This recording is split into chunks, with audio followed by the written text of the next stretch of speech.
हंसवाहिनी competition classes में आपका स्वागत है। गुड इवनिंग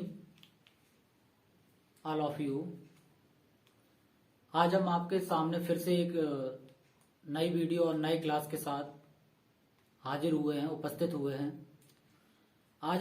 आज मेरी क्लास होगी आपकी प्रोपोजिशन की। प्रोपोजिशन एक ऐसा चैप्टर है जो हर एक एग्जाम में प्रोपोजिशन से क्वेश्चन बनते हैं, चाहे आपका वो सीडीएस का ओटीए का एग्जाम हो या आपका एयरफोर्स का हो, एक्स ग्रुप का हो या इंडियन नेवी या आपका इंडियन आर्मी क्लर्क का हो। सभी में आपका प्रोपोजिशन आता है, पूछा जाता है और कई तरह से प्रोपोजिशन पूछा जाता है। तो जो आपका प्रोपोजिशन है होता क्या है, इसके बारे में हम आपको अभी बताएंगे इस वीडियो के द्वारा, इस क्लास के द्वारा। तो सबसे पहले आज हम आपके लिए एक थिंक लेके आए हैं, एक थॉट लेके आए हैं जो आपके जीवन में शायद चेंजिंगमेंट ला सकती है।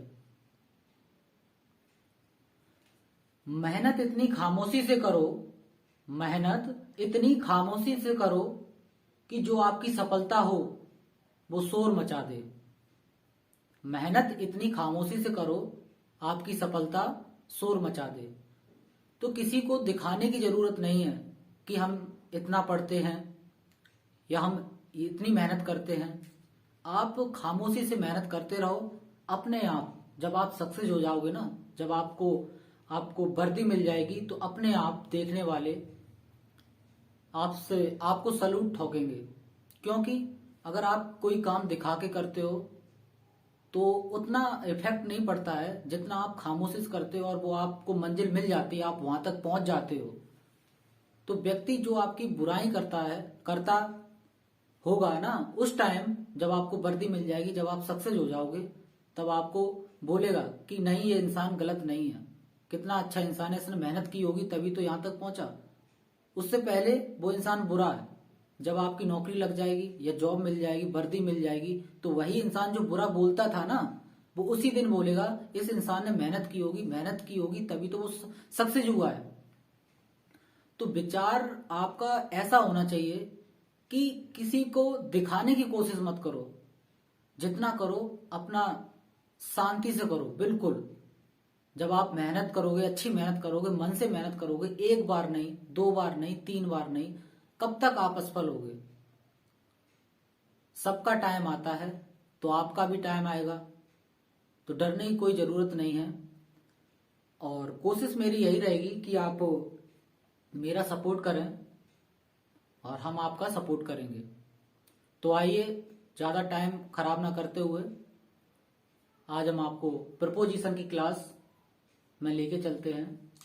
तो प्रोपोजिशन क्या होता है, हमने आपको बताया कि प्रोपोजिशन वह चीज है जो आपका नाउन और प्रोनाउन का जो ऑब्जेक्टिव केस होता है उसके बारे में रिलेशन, यानी कि बताता है कि कोई चीज यानी कोई पर्सन या कोई थिंग या कोई आपका प्लेस, इसके बारे में बताता है कि कौन सी चीज कहां पर रखी है या किस तरह से एडजस्ट की है या इसका रिलेशन किस तरह से बनना है। तो वो काम अगर प्रपोजिशन ना लगाएं तो वो काम हमें दिखेगा नहीं। तो प्रपोजिशन का यूज इसी तरह से हम करते हैं कुछ। तो प्रपोजिशन हमने आपको बताया कि प्रपोजिशन जो होता है आपका, वो आपका नाउन में आता है और प्रोनाउन, यानी कि इन दोनों का जो रिलेशन बताता है वो आपका होता है ऑब्जेक्टिव केस। यानी प्रोपोजिशन जो है आपका नाउन और प्रोनाउन, जो आपका प्रोनाउन होता है वो ऑब्जेक्टिव केस के बारे में इनका रिलेटिव बताता है, रिलेशन बताता है। इसी तरह से हम प्रोपोजिशन का कुछ एग्जांपल लिए हैं। तो जैसे इधर हमने आपको बताया है कि सन लॉ। अब सन लॉ क्या है? Sister law. इसी तरह से जो लिखा है इधर कि सन लॉ सिस्टर लॉ है क्या? Son law sister law I mean है क्या ये? तो प्रोपोजिशन आपको बता देगा कि है क्या ये प्रोपोजिशन। जैसे हमने यहां पर इन कर दिया, सन इन लॉ बन गया रिलेशन। अभी तक क्या था? सन लॉ। जैसे ही प्रोपोजिशन का यूज हमने किया तो बन गया सन इन लॉ। इसके बाद इधर लिखा है सिस्टर लॉ। अब सिस्टर लॉ क्या है? कोई ये वर्ड निकल के आ रहा है सिस्टर लॉ? नहीं निकल के आ रहा है ना। प्रोपोजिशन बहुत ही मोस्ट है रिलेशन बनाने के लिए। तो जब हम रिलेशन बनाया तो हमने इन लगा दिया, हो गया सिस्टर इन लॉ। तो इस तरह से हम प्रोपोजिशन का प्रयोग करेंगे। प्रोपोजिशन हमेशा रिलेशन बनाने के लिए प्रयोग किया जाता है कि कोई सी भी चीज हो, कहां पर रखी है, किस तरह से एडजस्ट कर रही है, कोई सी भी लाइन, कोई सा भी सेंटेंस आपको बताया जाएगा, उसमें प्रोपोजिशन ना हो तो सेंटेंस अधूरा लगता है। तो प्रोपोजिशन का यूज हम सेंटेंस को पूरा करने के लिए यूज करते हैं। जैसे हमने आपको एग्जाम्पल के तौर पे फर्स्ट एग्जाम्पल लिया जो आपका there is a book fill in the blank the table. तो इधर आपका जो लिखा है बुक टेबल, यानी कि जो बुक है और टेबल है ये आपका नाउन में आता है। किस में आता है? नाउन में आता है। और नाउन में क्या क्या आता है? पर्सन आता है, और नाउन में आपका प्लेस आता है, और नाउन में आपका थिंग आता है। यानी कि नाउन जो है उसमें पर्सन, प्लेस और थिंग। जब प्रपोजिशन का यूज हम करते हैं तो इन लोगों का जो रिलेशन होता है उनको बताने के लिए हम प्रपोजिशन का प्रयोग करते हैं। तो एग्जाम्पल क्या था? There is a book fill in the blank the table, यानी बुक द टेबल, ये पता ही नहीं चल रहा है कि बुक कहां पर रखी है। तो जो बुक है और टेबल है ये आपका नाउन है। जो आपका बुक है और टेबल है वो आपका नाउन है। इसमें ये चीज क्या है? थिंग है ना, वस्तु। तो पता चल रहा है कि टेबल के ऊपर रखा है, बुक के नीचे रखा है। तो जिस तरह से पूछा जाए, ऑप्शन दिया जाए, उसी हिसाब से हम प्रपोजिशन का यूज कर देंगे। तो इसमें प्रपोजिशन का यूज नहीं है, तो हम एक एग्जाम्पल तौर पर बता रहे हैं कि इसमें यूज क्या हो सकता है। देयर इज ए बुक, यहां पर हम ऑन लगा दें, ऑन द टेबल। तो अब कंफर्म हो गया कि जो बुक है वो टेबल के ऊपर रखी है। इसी तरह से सेकेंड एग्जाम्पल है आपका द क्लास इंटेलिजेंस स्टूडेंट, यानी कि क्लास में इंटेलिजेंट स्टूडेंट हैं कुछ, उनको बताने के लिए तो हम क्या यूज करेंगे? प्रपोजिशन। इसमें हम ऑफ का प्रयोग करेंगे। यूज किसका करेंगे? ऑफ का। तो क्या हो गया सेंटेंस आपका? The class of intelligent student, जो क्लास आपकी है इंटेलिजेंट स्टूडेंट्स यानी विद्यार्थियों से है। अब इसके बाद से थर्ड एग्जाम्पल जो है आपका the cat was fill in the blank the bed, यानी कि जो कैट है और इसके बाद लिखा है बेड। कैट का संबंध बेड से है, लेकिन कहने का मतलब किस तरह से है, तो इसमें किसका प्रयोग होगा? तो इधर हमने बोल दिया कि on the bed, the cat was on the bed, यानी कैट कहां पर था? वो आपका बेड के ऊपर। तो ऊपर के लिए हम ऑन का प्रयोग कर देते हैं। तो पता चलता है कि प्रपोजिशन का जो मस्ट यूज होता है, इससे पता चलता है कि कौन सी चीज किस जगह पर एडजस्ट है आपका। अब इसके बाद जो एग्जाम्पल आपका आ रहा है you do your homework fill in the blank school, यानी कि जो आपका होमवर्क है आप स्कूल के बाद करते हो कि पहले करते हो। जिस तरह से आपको ऑप्शन दिया जाए, पूछा जाए, उसी तरह से हम प्रपोजिशन का यूज कर देंगे। तो इस तरह से जैसे हमने इसमें आफ्टर कर दिया, क्या कर दिया? आफ्टर। तो इधर आएगा do your homework after school, यानी कि जो आपका होमवर्क है, क्या आप होमवर्क को स्कूल के बाद करते हो? अगर बाद है आफ्टर, पहले है तो बिफोर आ जाएगा। इसी तरह से एग्जाम्पल आपका नेक्स्ट एग्जाम्पल है gate the paper the line. Sentence तो लिखा है लेकिन समझ में नहीं आ रहा है क्या है इसका मतलब। Get the paper fill in the blank the line, यानी कि जो आप पेपर लिखते हो, जो लाइन है, तो किसके साथ करेंगे हम? With the line. तो इसमें प्रोपोजिशन क्या आ जाएगा? विद, यानी कि पेपर और लाइन जो है इसका रिलेशन जो चल रहा है तो इसके साथ विद है। यानी कि जब भी हम पेपर होता है ना, लाइन के साथ ही तो किया जाता है, लिखा जाता है। तो इस तरह से हम इसमें पूछा जाए अगर ऑप्शन के हिसाब से, तो जैसे हमने इसमें विद लगा दिया, तो विद का मतलब क्या है? जो इसके लाइन के अकॉर्डिंग ही हम कोई चीज को लिखते हैं, वही है, तो विद है। Gate the paper with the line, यानी कि कोई भी हम काम करते हैं या कोई भी चीज लिखते हैं तो लाइन के अकॉर्डिंग तो लिखते हैं, यानी साथ में लिखते हैं, लाइन के साथ में, ठीक है।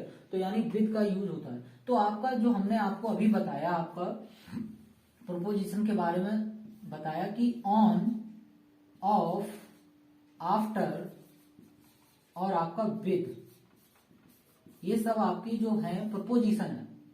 अब जो ऑन है ये आपको पता है ये ऊपर के लिए प्रयोग होता है, ऑन का प्रयोग और भी कई जगहों के लिए होता है। तो ये जो इन है, ऑन है, एट है, ये एग्जाम में काफी कम क्वेश्चन इससे बनते हैं।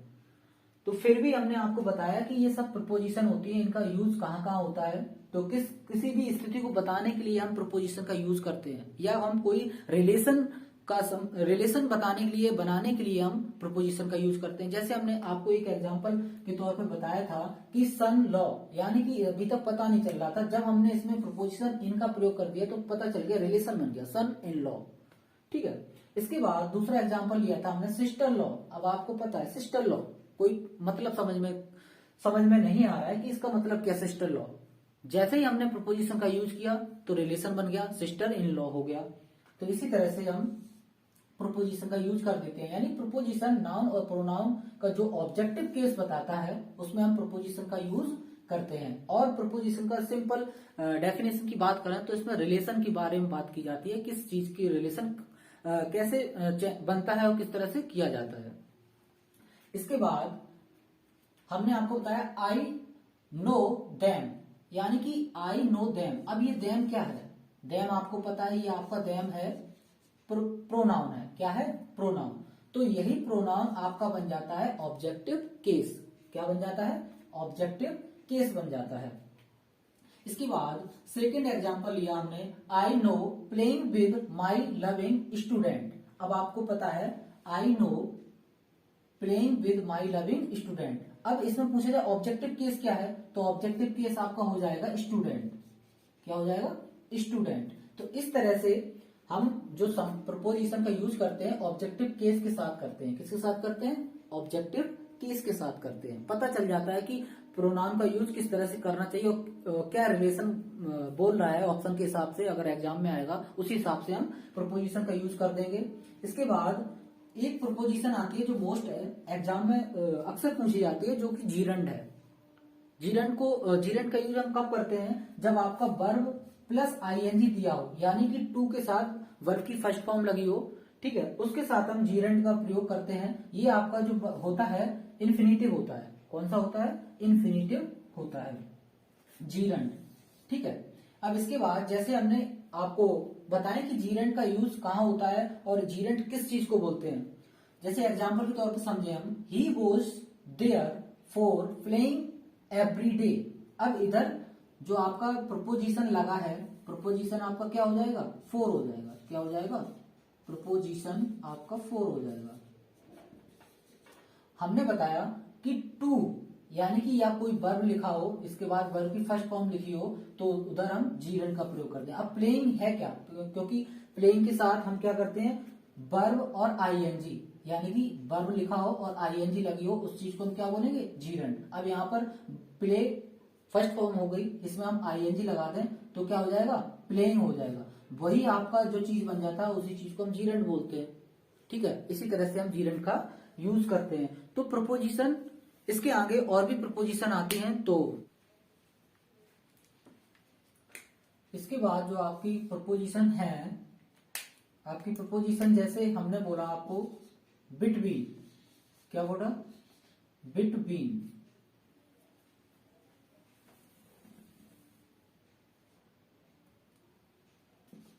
जो आपका प्रपोजिशन बनता है बिटवीन, इससे काफी ज्यादा क्वेश्चन पूछे जाते हैं, बिटवीन और एमॉन्ग।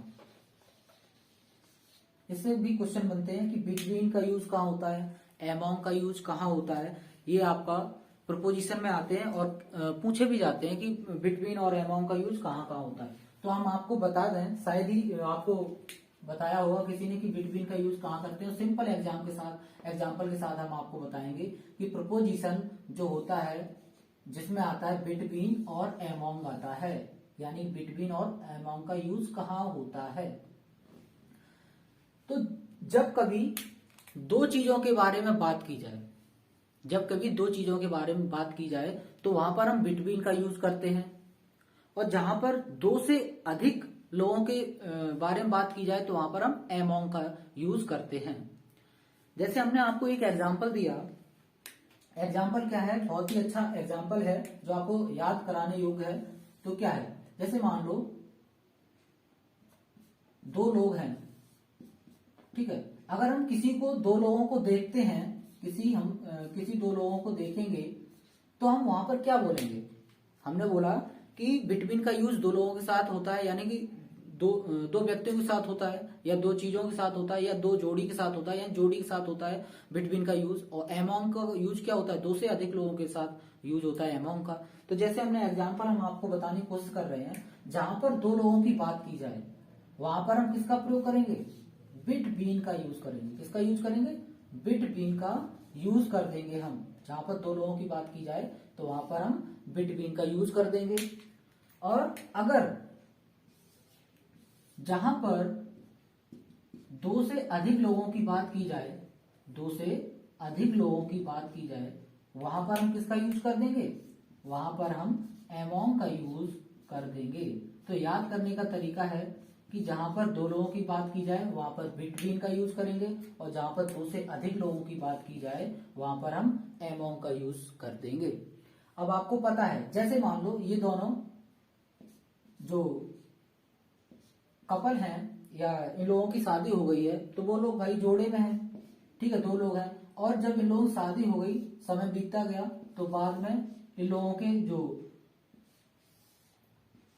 पुत्र वगैरह हुए तो वो दो से तीन हो गए, तीन से चार हो गए, चार से पांच हो जाएंगे, ठीक है। इसी तरह से बढ़ते चले जाएंगे। तो वहां पर अगर किसका यूज हो जाएगा? वहां पर हम एमोंग का यूज कर देंगे। तो अगर आपको कहीं भी जोड़ी दिखाई दे तो हम बोलेंगे बिटवीन। किसका एग्जाम्पल देंगे? बिटवीन का एग्जाम्पल देंगे। अगर हम वहां पर कोई दो से अधिक लोग खड़े हैं तो हम वहां पर एक जोड़ी ग्रुप बन के जा रहा है तो दो से अधिक लोगों का, तो वहां पर हम बोलेंगे एमोंग का एग्जाम्पल है। किसका एग्जाम्पल है? एमोंग का एग्जाम्पल है। तो इस तरह से हम प्रोपोजिशन को याद करेंगे तो जल्दी ही याद हो जाएगा आपको। तो आपको जैसे हमने एक एग्जाम्पल दिया, there is a good relation, example के तौर पे हम समझेंगे, आपको बताएंगे। हमने आपको एग्जाम्पल बताया कि there is a good relation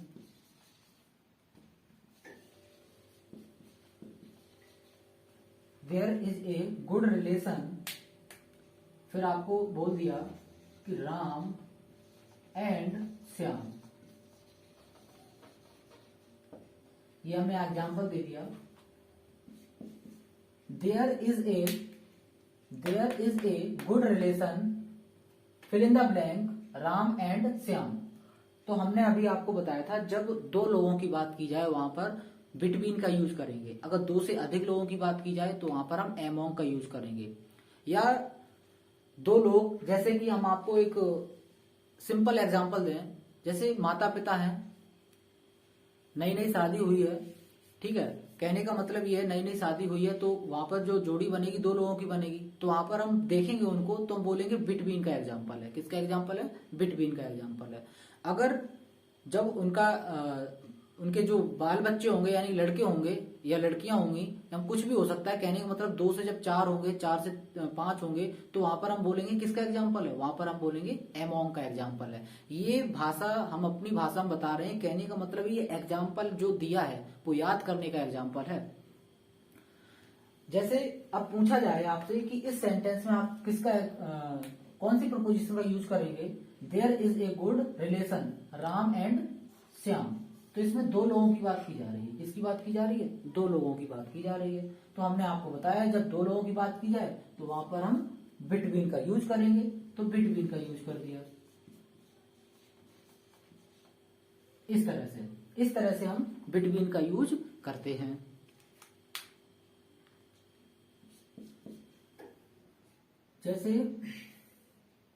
जैसे हमने आपको एक और एग्जांपल तौर पर बताया कि there is a good relation, fill in the blank, Ramu and Ram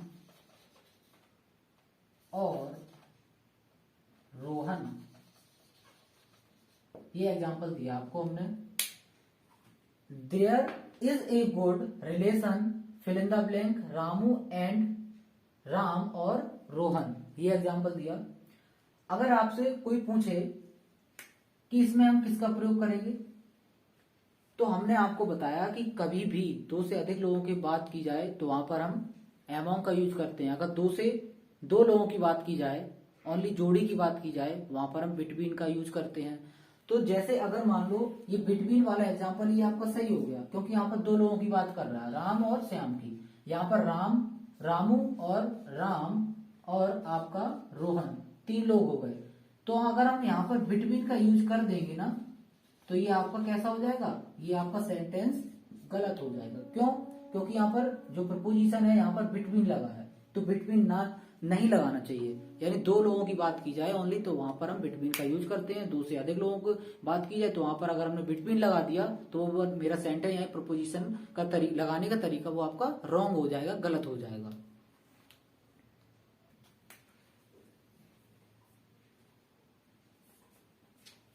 अब इसके बाद बिटवीन का एग्जाम्पल हमने बता दिया। अब इसके बाद अगर आपको एमोंग का यूज करना है तो किस तरह से करते हैं, तो कोई अगर सेंटेंस ये लिखा है, there is a good relation, there is a good relation fill in the blank, आपको दिया जाए there is a good relation fill in the blank these five student,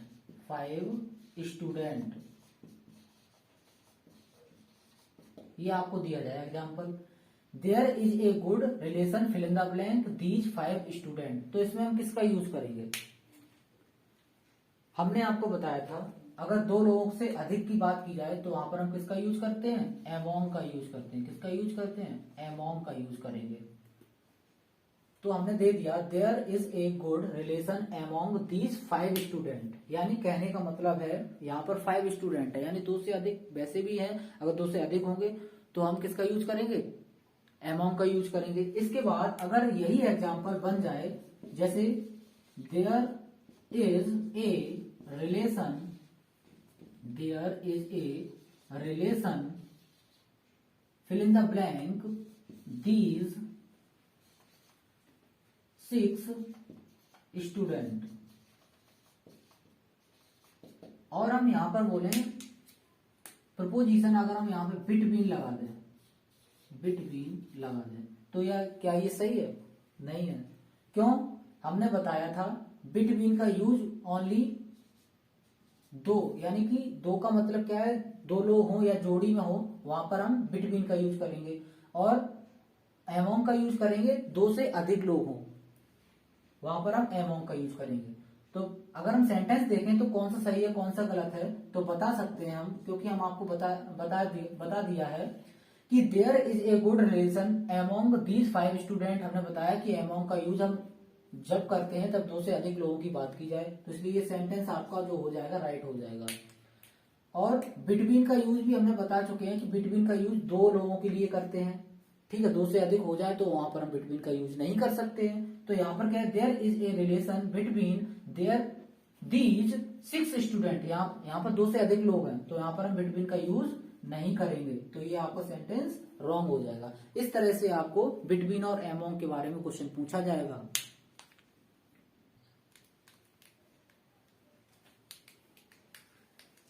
इसके बाद आपका जो प्रपोजिशन आता है वो एमोंगस्ट आता है। कौन सा आता है? एमोंगस्ट, यानी कि बिटवीन, एमोंग, फिर इसके बाद होता है एमोंगस्ट।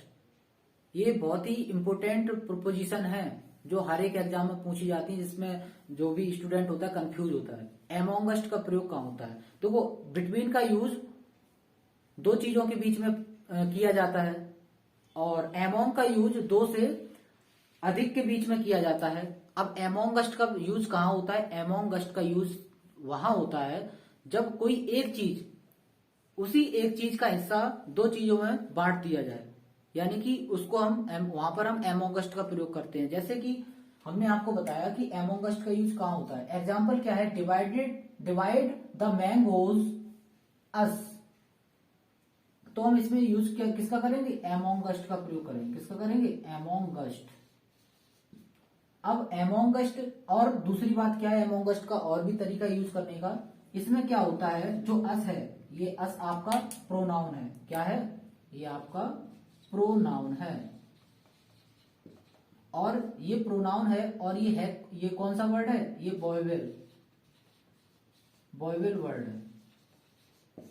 तो एमोंगस्ट का यूज क्या है वो भी आप समझ लो कि एमोंगस्ट का जो प्रपोजिशन यूज है वो क्या है, अगर जहां पर प्रोनाउन की बात की जाए और जहां पर वोवेल वर्ड की बात की जाए, तो उससे पहले हमेशा किसका यूज करते हैं, एमोंगस्ट का यूज करते हैं। बहुत ही मोस्ट है, इंपोर्टेंट है ये। एमोंगस्ट से क्वेश्चन बनता है, पूछा जाता है। एमोंगस्ट का यूज, अगर कोई मेरा जो उस एमोंगस्ट से बाद में जो चीज लिखी है प्रोनाउन है या आपका वोवेल वर्ड है, ये दोनों चीज लिखी है, प्रोनाउन भी है, अगर कोई आपका वोवेल वर्ड है, तो उससे पहले हम इसका यूज करेंगे, एमोंगस्ट का यूज करेंगे।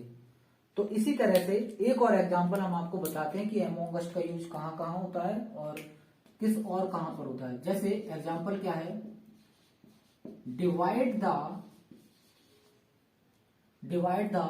प्रॉपर्टीज,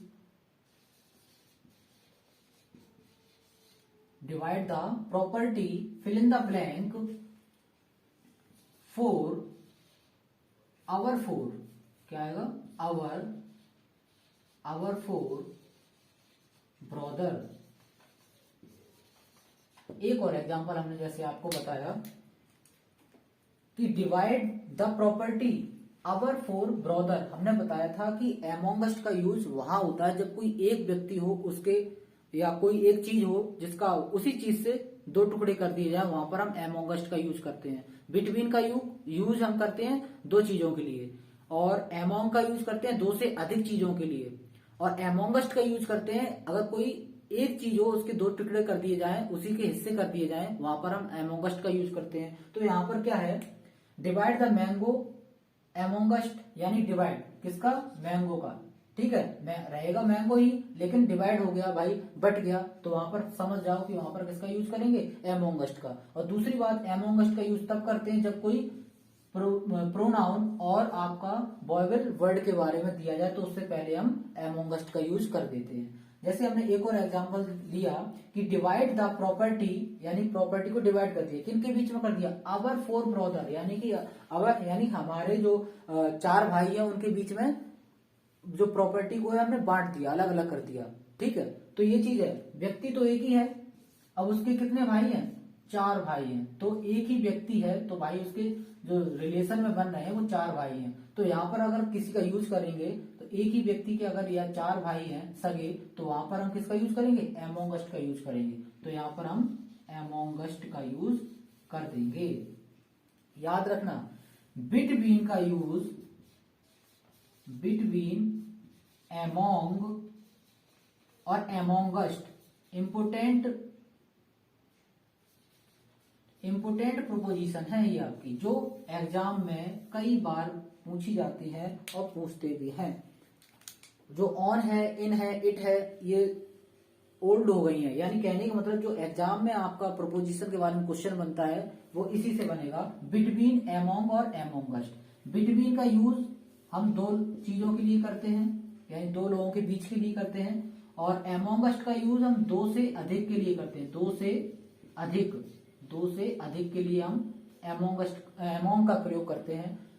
और एमोंगस्ट का यूज कैसे करते हैं, जब कोई एक व्यक्ति हो उसी के हम हिस्से कर दें, तो उसमें हम किसका यूज करेंगे, उसमें हम यूज करेंगे एमोंगस्ट का यूज करेंगे। एमोंगस्ट का यूज और कहाँ होता है, इसमें यूज होता है अगर आपको प्रोनाउन प्लस वोवेल वर्ड दिया जाए, प्रोनाउन भी दिया जाए और आपका वोवेल वर्ड भी दिया जाए, यानी कि इसको लिखते हैं प्रोनाउन भी दिया जाए और आपका वोवेल वर्ड भी दिया जाए, तो उससे पहले हम किसका यूज कर देंगे, उससे पहले हम एमोंगस्ट का यूज कर देंगे। तो इस तरह से हम बिटवीन, एमोंग और एमोंगस्ट का यूज करते हैं। कि बिटवीन, एमोंग और एमोंगस्ट, इस तरह से हम बिटवीन, एमोंग और एमोंगस्ट का यूज करते हैं। जब दो की बात की जाए तो बिटवीन का यूज करेंगे, और जब आपका एमोंग की बात की जाए तो हम दो से अधिक लोगों के बीच में एमोंग का यूज करेंगे। अगर हम एक ही पार्ट के हिस्से करें तो वहां पर हम एमोंगस्ट का यूज करते हैं। तो मोस्ट इंपोर्टेंट ये आपकी प्रोपोजिशन है, जो आपके सीडीएस एग्जाम, सीडीएस में जो ओटीए पोस्ट होता है उसमें जो इंग्लिश में पूछे जाते हैं क्वेश्चन, वो आपके इसी तरह से आपके प्रोपोजिशन से क्वेश्चन बनते हैं। तो इस तरह से आज इस तरह से जो प्रोपोजिशन आएंगी इसी तरह से आपको पूछी जाएंगी। तो आज के लिए इतना ही। आई होप आपको ये प्रोपोजिशन का जो चैप्टर मेरा है समझ में आया होगा।